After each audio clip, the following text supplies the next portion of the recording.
Beautiful, look at it.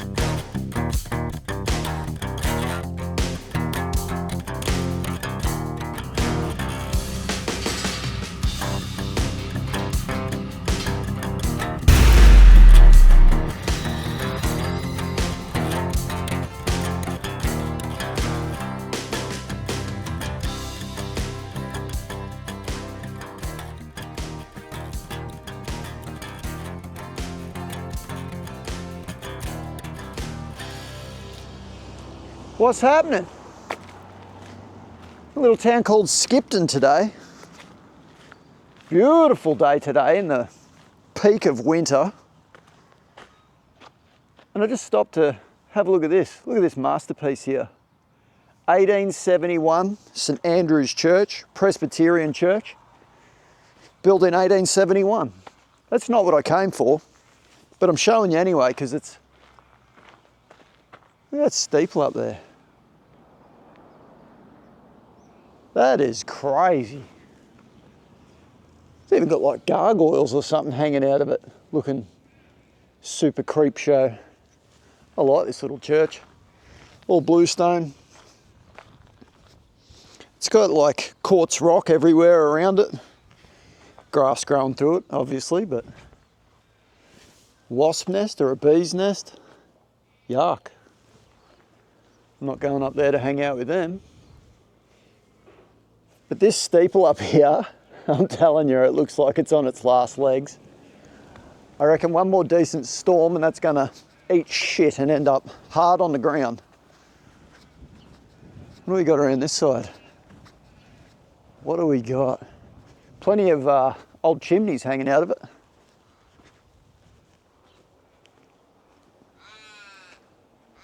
What's that all about?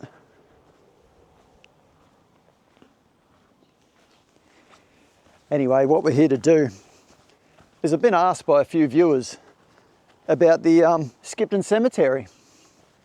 So I'm not really sure what we're in for when we go there, but that's what we're going to do. We're going to go there and we're going to see what the highlights of it are and what stories come out of it.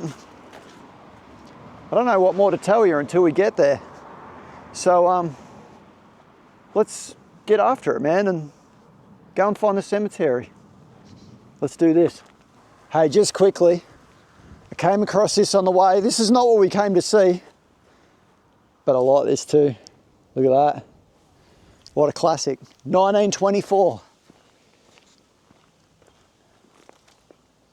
How much charm has this joint got? First service held Sunday, November 30th, 1924. What a classic. I just wanted to show you on the way. Like I said, man, it's not what we came to do. But as soon as I saw that thing, man, I had to show you. Here's the palm tree out the front. It's an absolute classic, right? Beautiful, look at it. Anyway, I just wanted to show you on the way, man. Hope you like it.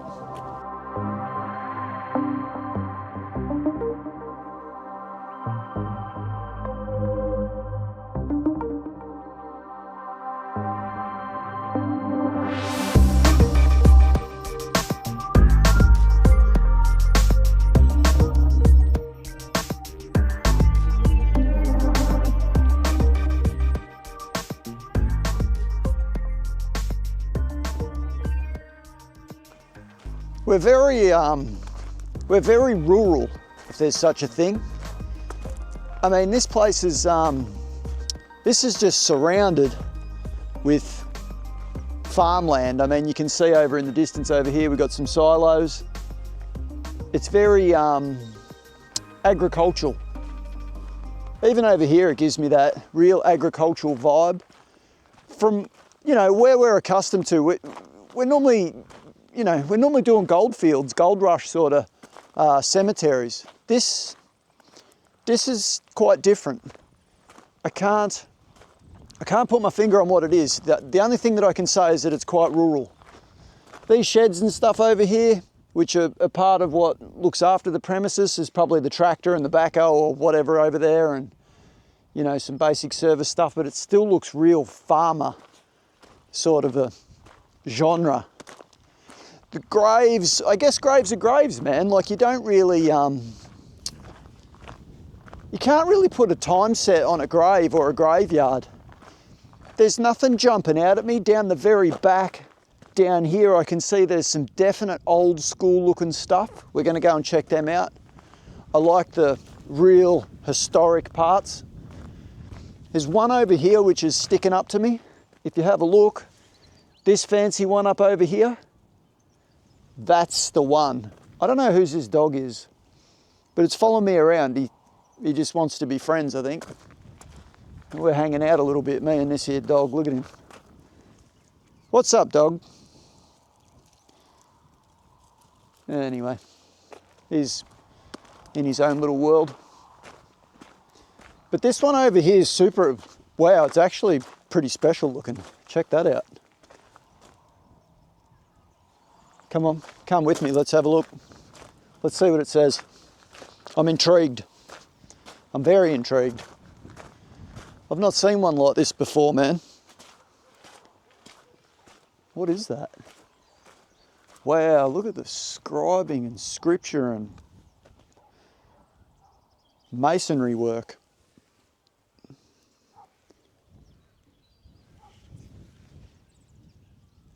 It's a memorial from a man to his wife, Isabella Wilkie.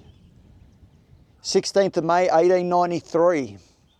In the 74th year of her life. Well, of her age, it says. And then I'm assuming he went in there afterwards, 1903, so he went in there 10 years later. He was 84. So they were the same age. Yeah, they were the same age.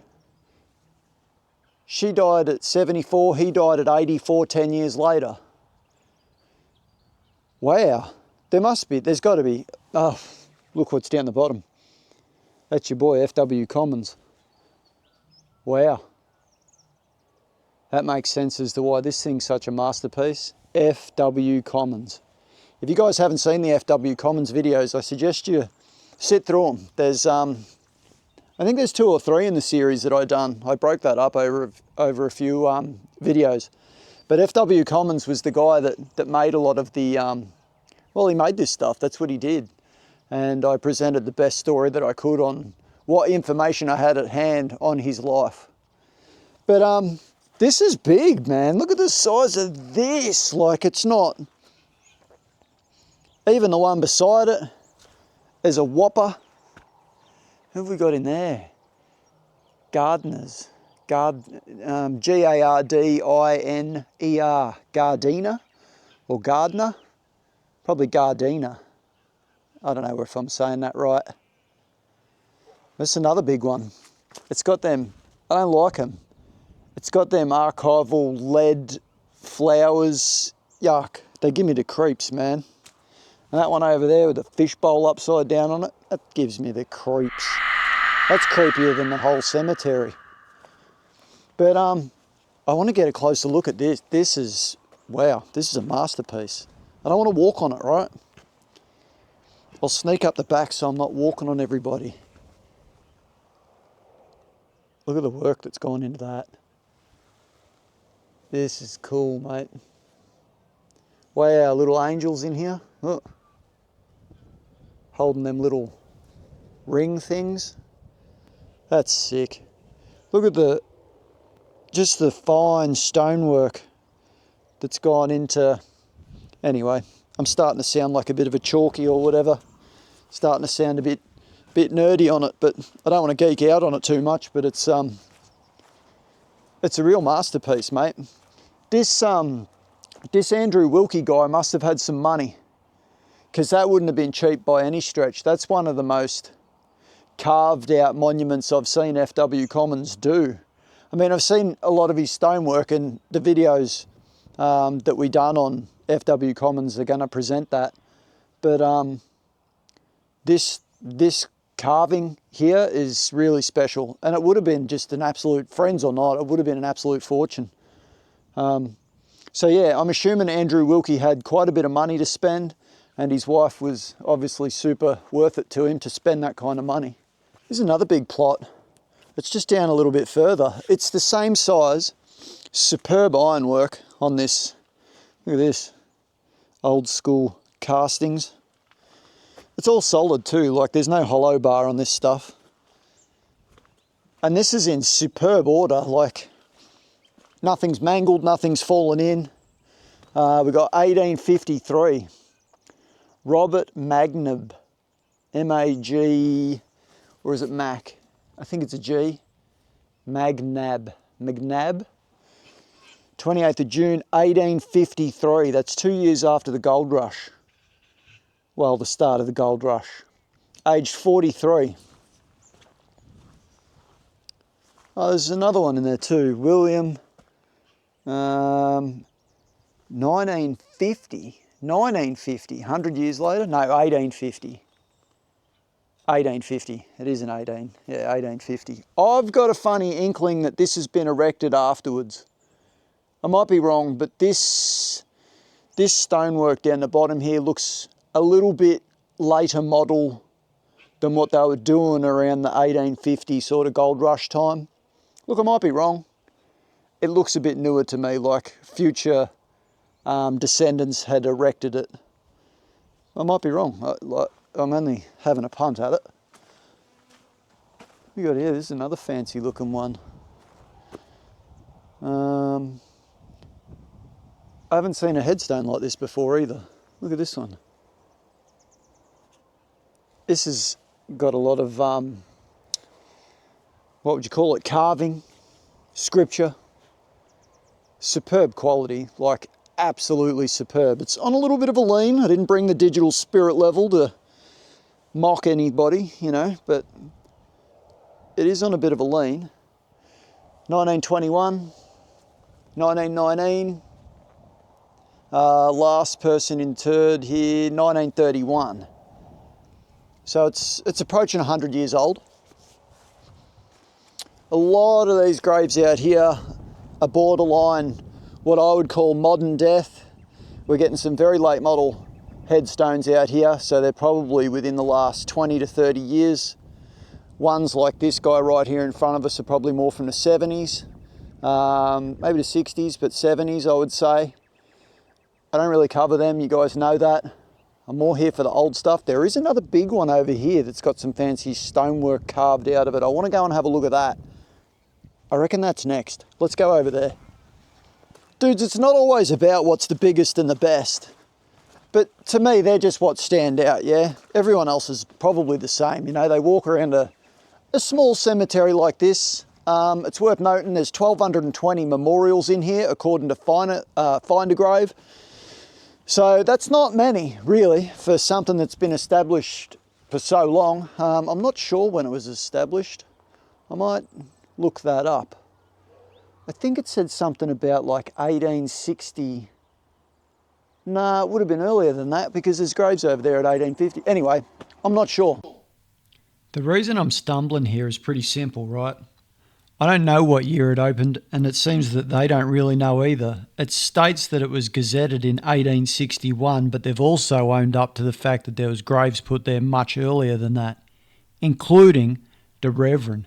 He's the dude that we find soon. He was put there in 1858, but I saw graves there marked prior to that as well. So my guess, probably around 1853, somewhere around there. But there's nothing set in concrete on this. It's up to the gods on this one. This is the one that I wanted to have a look at. It's like, what am I trying to say? Wood, like logging. It kind of looks like them monuments you see at the American school camps, you know? I think that's pretty cool. Does that mean that they were loggers? Or is that just what they picked out as a decoration? I don't know. But it's the Funston family. Last interment there was 1931, aged 84. But I like it. I've not sort of seen that before. It's got its own sort of genre, hasn't it? I'm assuming they would have been loggers. I'm just guessing. Like, we are surrounded. There's some pretty big forestry just out of Skipton. I'm not sure if there's any close, as in like walking distance, say. But a very short drive from here, you'll find yourself in some pretty big bushland where there would have been a lot of logging and forestry and harvesting of trees going on. So that's probably, I'm just guessing. That's my assumption. Up through here, we've got more of that. This is all some of these are very, very modern. Very modern to the point that there's one there that's just recently been filled in. But if we take a look out this way, I'm just going to turn the camera around and just show you guys out this way. And you'll get that, well, I hope you do. I hope you get that same feel that I get. It's very, very farm country vibe. We've got some beautiful grasslands in the background overlooking this. It's a small valley. Beautiful grasslands here. Wintertime, we've had some rain. Not enough rain, but we've had a little bit of rain. It's been cold. We might check out some of these ones sort of down on the lower side. There's a few really old ones over here, which I said that we would look at when I first walked in. I'm going to go and check them ones out. This section through the middle here is obviously, there are fresh entries here. This is very, very modern. This is the new style here in Australia of cemetery. I don't cover that. But these ones down here, these are looking super old. This one here is real old. Look at this one. I can tell straight up this is old. What do we got here? 1858. Who built that monument? Down the bottom corner there, I can't see without scrubbing at it, and I don't touch them because it's that old sandstone sort of material. Who have we got in there? Thomas Thompson. Thomas Thompson. And he got to 28 years, erected by his beloved wife, Betsy. That's a very old school traditional name too, isn't it? Betsy. 28 years old, already married, buried by his wife. Talk about moving things along quickly back in those days. What we got here? The Reverend Thomas McCandless. 1858, age 29. There's another shit result. He was Skipton's first, this dude here, he was Skipton's first Presbyterian minister, native of County Armagh, Ireland, who was dragged by horses and died 30 hours later. His wife returned to Ireland. Wow, what a story. What do they mean he was dragged by horses? He was dragged by horses and died 30 hours later. Is that because he was a minister? Wow. There's scripture all on here too, but I'm not sure. What's that? Raved in sorrow, wife in memory of Reverend Thomas McCandless, late minister of Skipton, formerly of County somewhere in Ireland, who after a short but devoted and useful life as the Irish Assembly's missionary was taken to his reward 6th of January 1858, aged 29 years. I don't know what that means. I'm a little bit lost what that means. Does that mean that he was punished because he was an Irish religious man? I don't know what that means. That's how it seems. I would like to think that that's not the case. That doesn't seem right. But our history is pretty ruthless. Especially around that time, there's some super ruthless shit that went on in these districts. Nothing would truly shock me. But it is an interesting story. I probably should have took a chill pill here, and I was pretty quick to jump to conclusions. But what actually went on was he sustained horrific injuries after being accidentally dragged by his own horses. So it just seems like he's fell victim to a really shitty accident. It just didn't really look that way here, and the scripture on the tomb doesn't really read that way either. You got to agree, hey? And knowing what our history is like here in Victoria, nothing would shock me, like I stated while I was on location here today. Wow. I feel like I need to move on from that. I was looking at this. If I didn't know any better, I would say that that's just been filled in, like recently, as the others beside look as though they've just been... Oh, it's creepy. It is a bit creepy. But this one here, we've got a 46-year-old. He was a native of Scotland, so these people are the first descendants. I like these. This vase with this, I don't know why they put that towel-looking thing on the top. I don't know. I don't know why they do that, but I like them. But it's definitely looking like it's been topped up, yeah? Why does it look like that for?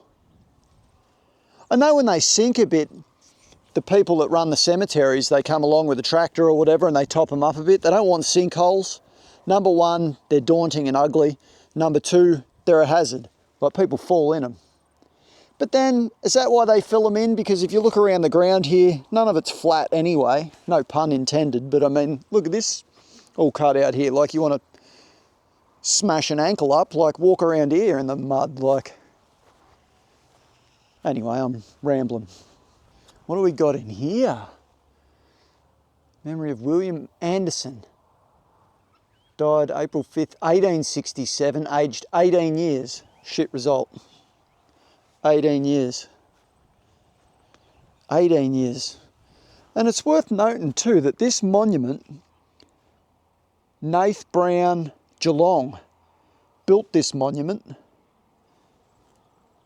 Geelong, I'll put it down the bottom I'll add it in the bottom. But Geelong would be, I'm having a guess, I reckon Geelong would be a good solid 70-minute, 80-minute drive from here. Put it this way, we are a long way from Geelong. And if you said that I had to walk there, I would say it was probably going to take me 3 or 4 days. Horseback, I don't know, a solid day. When I say a day, I mean probably 20 hours. That's a long way to bring a... Even Ballarat is a long way from here. I see Ballarat written on a lot of these. I'm referring to the manufacturer of the monuments. Ballarat is written on a lot of them. Ballarat, I've just driven from Ballarat. Ballarat is, if you're not speeding, it's a good 40 to 45 minutes. Probably 50 minutes to central Ballarat from where we're standing. And that's today, sitting on, you know, between 80 and 100 kilometres an hour. So Geelong, that's pretty wild, man. I don't know whether that might have been because they were a cheaper deal or whether they felt that, I don't know, maybe they knew somebody in Geelong that, you know, things never change. Like people deal with people that they know, but Geelong seems like a long way to go to have a monument manufactured and brought all the way out here. It seems very bizarre to me. That's an old school name. I don't know how you pronounce it, but that surname, Oliphant, Oliphant, I don't know how you pronounce it. I'm obviously doing it wrong. I feel like I'm doing it wrong. But 1885. So if he was born, there's no age there, but born 3rd of May 1800, died 1885, he was 85, so this is tall, this one. It's your normal shape, obviously, but just to give you a bit of a... That's way taller than me. Way taller than me. So these are big. It is a big bit of stone. Looks to be only one dude in there. Old matey James. 1885. Moving down here, we get to some creep show ones. I call these ones with the as a Celtic, the Celtic cross on the top. To me, they look real. There's a few here. Look. See these Celtic crosses? They get a real. If you were going to build a cinematic movie, you know, Walking Dead sort of thing, zombie effect thing, this is the type of stuff that you'd see sticking up in the background. I think it's the kind of stuff that most people nowadays, they You know, a lot of fresh people that are new to this, they look at it and they're frightened by it. It's a bit freaky. It's a bit, yeah, that paints that picture anyway. Mary Stokey, 1904. So it's old, but it's not really that old. 1904. It's after the turn of the century. So anything that predates the turn of the century, I sort of find very intriguing. Anything after that is getting a bit more modern. 1904, same year, same, it's the exact same, this one and this one over here. They're the same design. What about this one with the cross on the top? What do we got here? 1901, 1942, 1946. A little bit belted in here. I find it strange that that's how they sort of end up. And I also, I don't know, I feel like it's done on purpose. You'd like to think it's not, but it just, a big piece of concrete like that probably shouldn't do that. Has it got any steel in it? I don't know if that's a bit of steel or just a bit of concrete, but yeah, anyway.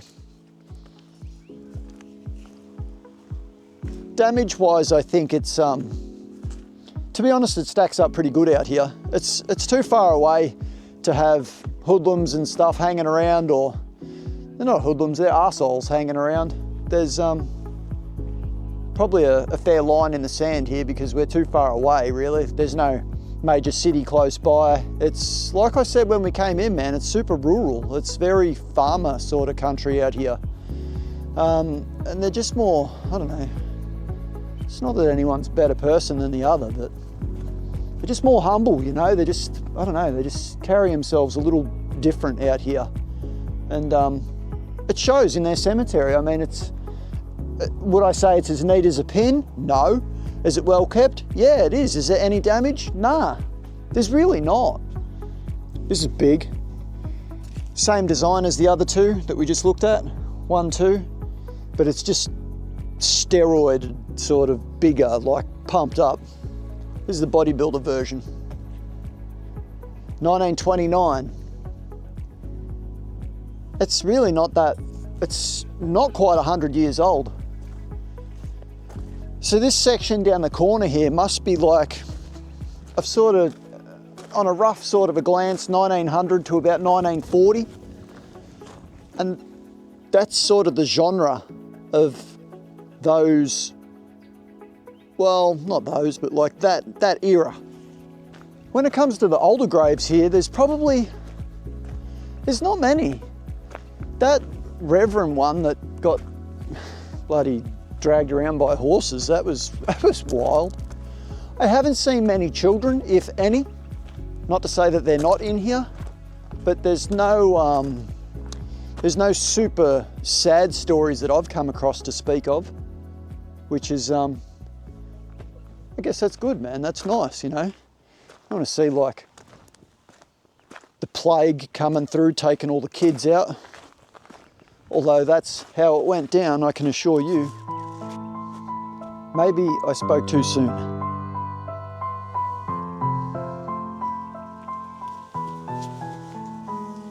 Affectionate remembrance of Jane, the beloved child of Thomas and Margaret Stevenson. Died at Stockyard Hill, 1st of March 1878, 2 years old.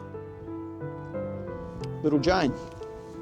It must have been tough for them parents back then too, because they not only bury a child, they probably buried one another. Somebody's obviously going to go before the other, and quite young, usually in their 30s or 40s. Not always, but generally. And then the other might have stayed, but generally they went back home. So a lot of them went back to Ireland or back to, I see a lot of Irish people in here, funny enough. But a lot of them went back to, you know, the UK or Britain or wherever they were from. Maybe it's because, I don't know, maybe it was just too tough to stick around here, man. Maybe the hurt and the scars of this place was best left behind them, like a rear view mirror in a car. Like, that's why cars have got a rear view mirror, because we're supposed to be looking forward and the rear view mirror is only tiny. And maybe that was just a way of not looking back. Just get out of here, man, just go for it. What would you do? I mean, I don't know. I don't know what I would do. What do? You bury your child, you bury your wife. Doesn't really leave much happy prospect left, does it? Dudes, in a nutshell, that pretty much sums up the Skipton Cemetery. The driveway here coming in, it's, they've got the ashes, you know, the slots up the front here where you can put some ashes if you wanted to do that. The driveway's lined with, yeah, more modern death from the 70s, I would say. 60s, 70s. It seems that you can put a plot wherever you want here. Not to say you can just dig holes wherever you like. Well, there's a good example. Look, there's one here, just like literally in the driveway, very nearly by itself. Let's have a look, just for curiosity. It's Henry and his wife Martha. So there you go. It's in the driveway, like just there by itself. It seemed that they had the option to do that. But anyway, we came, we conquered, and that sums up this rural Skipton Cemetery. If you watched till the end, I appreciate you guys, man, for hanging out with me for that long. And we will catch up on the next run, eh? Bye, everyone.